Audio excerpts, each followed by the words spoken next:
These units are made in South Korea and can be purchased at Target, the Home Depot, Walmart, and Amazon, as well as directly through their website.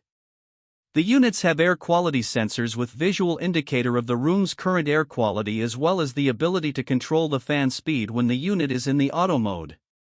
The 5500-2 model is a 4-stage purifier with a 5-speed fan, a remote control, and a 360 square feet coverage area with a 243 CFM delivery rate.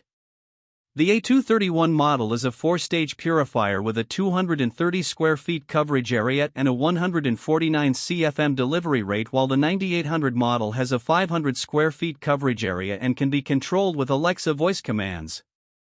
The T810 model has a 410 square feet coverage area with a 267 CFM delivery rate and can be controlled through the Winix smartphone app. This brand receives an overall 3-star budget pick rating from HvacRepairGuy. Please share your experiences with this brand in the comments section of the HvacRepairGuy YouTube channel.